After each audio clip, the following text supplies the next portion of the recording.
From the All Indiana Podcast Network. The All Indiana Podcast Network. This is the News 8 Daily 8. Now all the latest news. Kylie Conway has all the news you need to know. And more. Please stand by. This episode of News 8 Daily 8 is presented by Downtown Indy. Now, here's Wish TV's Kylie Conway. Hi, this is Kylie Conway, and this is the News 8 Daily 8 for Wednesday, October 28th. Here's Randy Ellis with a look at your Wednesday forecast. I'm hoping this afternoon to see a little sunshine peeking on through, especially for our viewers the farther north you go. Downstate, maybe a cloudy day all day long. So we head through the day today, a little patchy morning drizzle by noontime.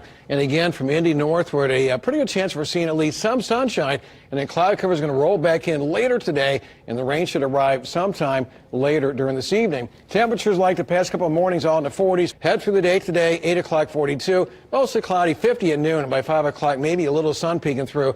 A warmer afternoon, our temperature at 58 degrees.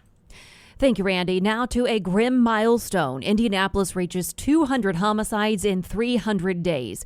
A man's death on the west side last night hit that historic mark. Police say they were originally called to Longview Lane near North Tibbs Avenue for a car crash. Once they got there, officers found a man dead in the car. Police haven't said how he died, but they do not believe it was from that crash. Indianapolis already marked its deadliest year on record earlier this month. The mayor and police chief will be holding another public safety walk today, a peace walk. The goal of the event is to help build trust between neighborhoods and police officers. Strategies take shape in the race for the White House. Joe Biden is focusing on unity. During a speech in Georgia, he pledged to address systemic racism if elected, giving voters a sense of the kind of president he hopes to be. President who is not in it for himself, but for others. A president who doesn't divide us, but unites us. President who appeals not to the worst in us, but to the best. With both campaigns believing that Florida is in play, former President Obama made another stop in the Sunshine State, criticizing the White House's response to the pandemic. What's his closing argument? That people are too focused on COVID. He said this at one of his rallies. COVID, COVID, COVID, he's complaining. In her first campaign stop, Melania Trump focused on the coronavirus as well. The First Lady said the Democrats are politicizing the health crisis, and she shared her personal story with the virus. Like many of you, I have experienced the first-hand effects of COVID-19, not only as a patient, but as a worried mother and wife. The top Republican on the ticket is trying to sway suburban voters. Here is President Trump's message to women in the battleground state of Michigan. The election is a matter of economic survival. And you know what else? I'm also getting your husbands. They want to get back to work, right? They want to get back to work. We're getting your husbands back to work.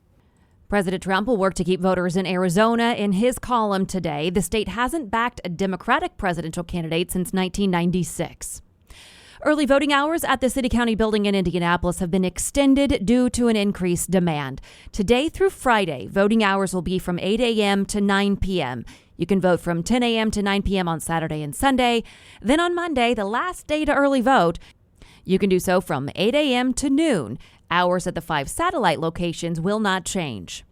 And today, there will be a look at the vision and accomplishments of one of the state's largest public school districts. Indianapolis Public School Superintendent Alicia Johnson will give a state of the district.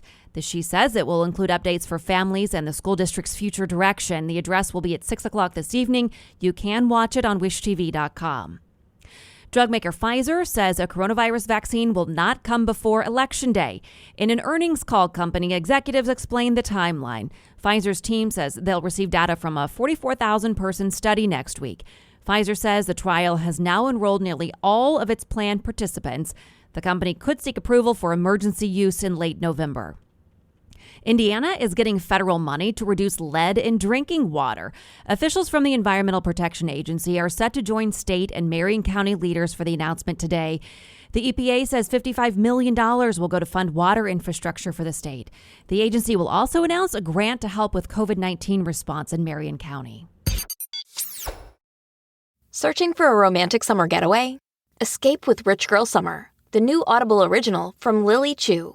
The exquisitely talented Philippa Sue, returning to narrate her 5th Lily Chu title. This time, Philippa is joined by her real-life husband, Stephen Pasquale. Set in Toronto's wealthy cottage country, aka the Hamptons of Canada, Rich Girl Summer follows the story of Valerie, a down-on-her-luck event planner posing as a socialite's long-lost daughter, while piecing together the secrets surrounding a mysterious family and falling deeper and deeper in love with the impossibly hard-to-read and infuriatingly handsome family assistant, Nico.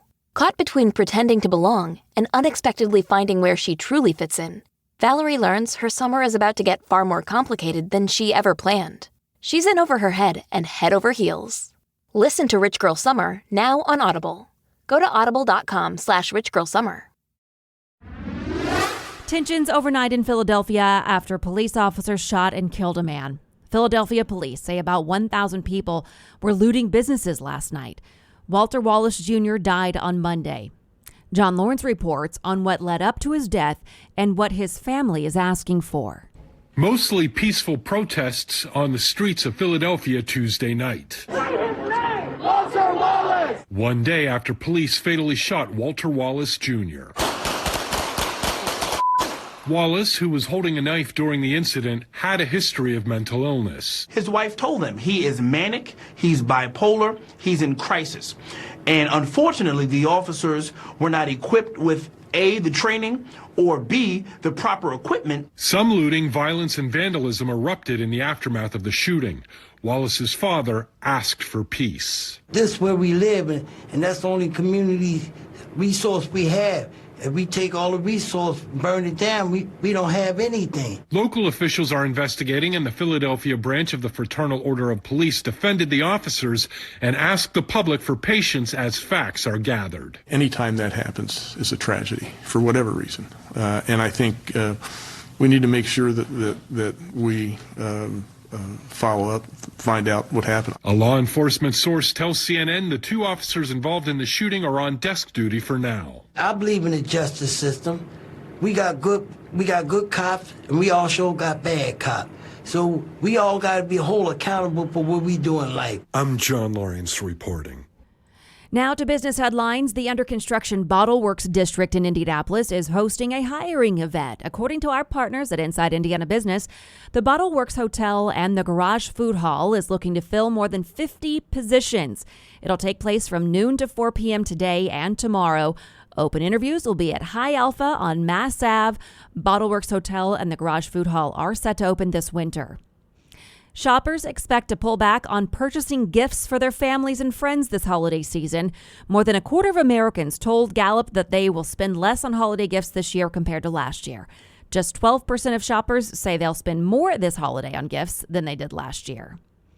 A new sanitizing product has won approval from the Environmental Protection Agency for its ability to kill the novel coronavirus in 60 seconds. Procter & Gamble's Microban was first released in February before the coronavirus crisis was officially declared a pandemic. Amazon is hiring 100,000 workers to help it get packages out over the holidays. The employees will help pick, pack, and ship customer orders across Amazon's network of warehouses in the United States and Canada. Amazon said California, Texas, Maryland, Georgia, and New Jersey are the top states where it will hire employees.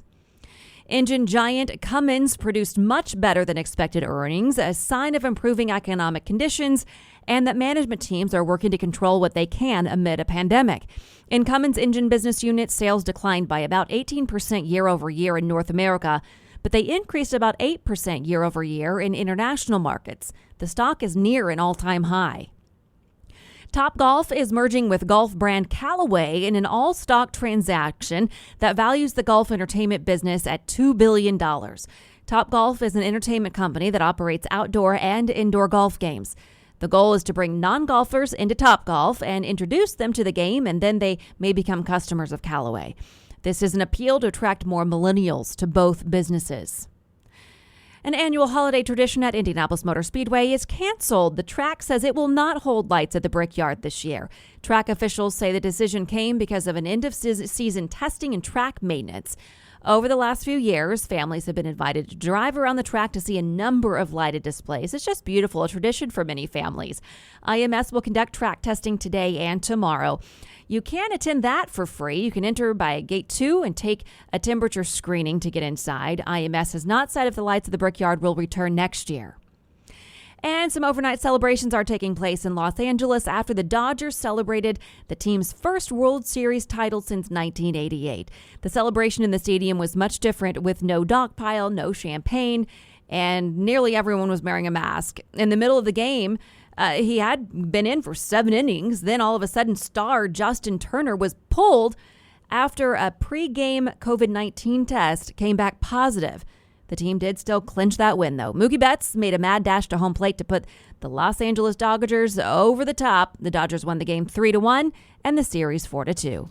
This has been your News 8 Daily 8 for Wish TV. I'm Kylie Conway, online at wishtv.com, and follow us on Facebook when you search Wish TV. This episode of News 8 Daily 8 is presented by Downtown Indy. Check out more podcasts from the All Indiana Podcast Network now at allindianapodcastnetwork.com. allindianapodcastnetwork.com.